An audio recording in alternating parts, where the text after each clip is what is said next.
On écoute. Paris, avec les encombrements, tout ça, ils viennent d'arriver. Et on commence.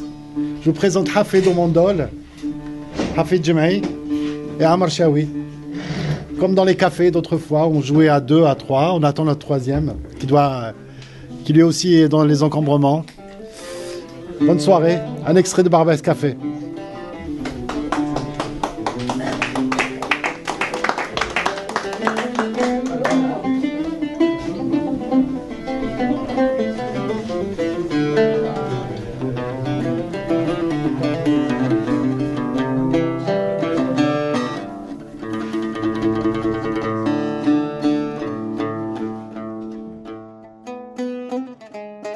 Barbès Café est partenaire avec le Festival des villes des musiques du monde et on est partenaire depuis le début, depuis la création.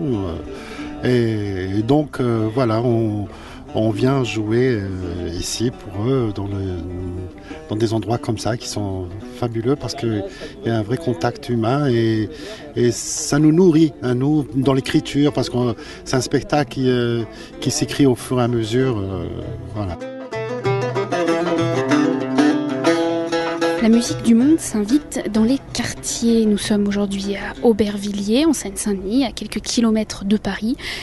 Alors nous sommes au milieu de 3 tours. C'est un foyer qui a environ une trentaine d'années. Et aujourd'hui, dans une petite salle de ce foyer, le café vous attend, les tartelettes, les loukoums et un concert, celui du Barbès Café. 3 musiciens viennent chanter les musiques d'antan, les musiques qui racontent l'Algérie, qui racontent l'immigration. Et pour les écouter, des anciens qui ont vécu cette immigration, qui sont toujours là aujourd'hui et qui les écoutent émus. Ça fait un quart d'heure qu'on essaye de les traîner. Ils ne voulaient pas venir parce qu'il n'y a pas d'alcool. Ah bah oui, il y en a qui boivent. Hein. Mais ça les change globalement. Globalement, ça les change, oui et non, parce qu'ils ne sont absolument pas habitués, voilà, à ce qu'il y ait du monde qui vienne au foyer. Franchement, ils ne sont pas habitués. Ils sont coupés du monde, ils vivent dans leurs 7 mètres carrés et au bout d'un moment, surtout que c'est des personnes vieillissantes pour la plupart, ils ne vont plus vers l'extérieur. Ils ont des habitudes. Ils vont apprécier là, vous pensez ? Oui, ils vont apprécier. C'est Yamina Ouazine, association partenaire pour la ville. J'interviens sur les foyers à Doma, en Seine-Saint-Denis, comme médiatrice sociale et écrivain public. C'est important. Moi, je trouve que l'idée de Barbès Café, c'est une bonne idée. En plus, ce foyer, il y a quand même une majorité de Maghrébins. Donc, c'est une très, très bonne initiative. Ça leur amène un peu de joie de vivre, peut-être aussi ? De la joie. Et demain, ceux qui ne sont pas venus, ils vont regretter.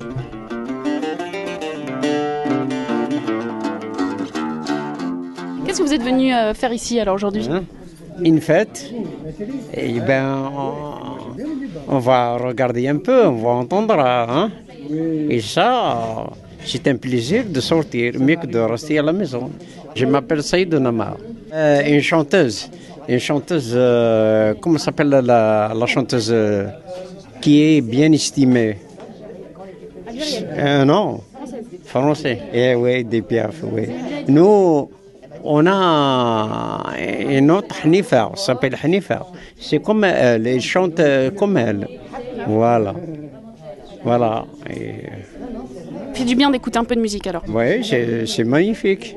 C'est magnifique comme ça, parce que la musique, ça oublie un peu les malheurs de ce qu'on a. On oublie un peu. Si on reste à la maison, ça amène à la dépression et tout, à penser et ça.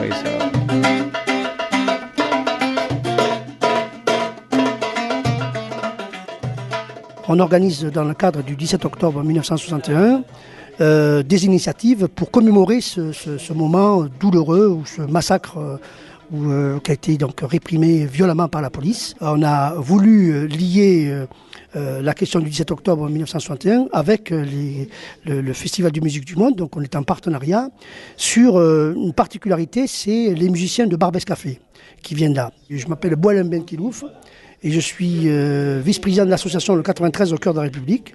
C'est une association qui est située sur Aubervilliers et qui a la particularité d'essayer de faire avancer, en tout cas de promouvoir à la fois les questions de diversité, les questions de minorité. Donc on agit sur tout ce qui peut toucher un peu aux questions sociales, sur le racisme bien naturellement. On fait un petit peu ça dans notre activité. C'est important de lier la musique avec un événement tragique. C'est une autre façon de faire revivre la mémoire ? Tout à fait, absolument. C'est une autre façon de changer un petit peu du traditionnel débat ou projection de films, même si naturellement il faut les faire et c'est toujours intéressant.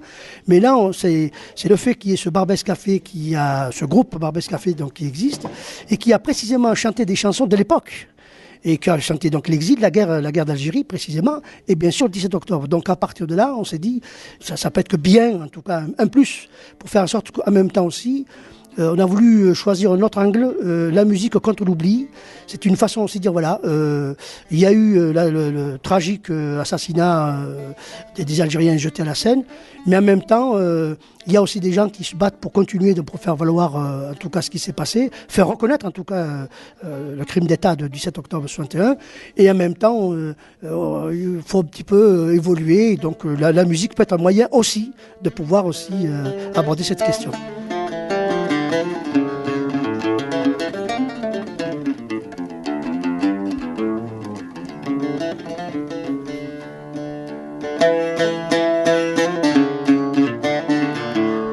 On attend de Soso.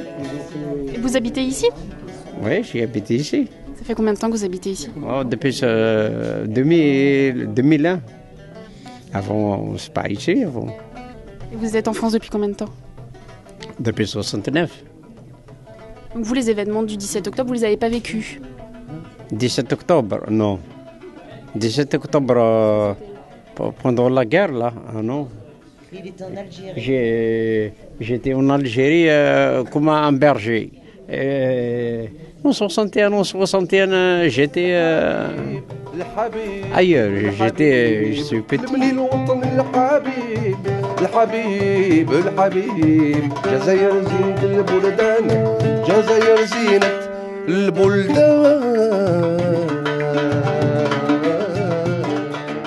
Proposer une chanson du maître, le défunt, que Dieu ait son âme, le Hajj Mohamed Al-Anqa.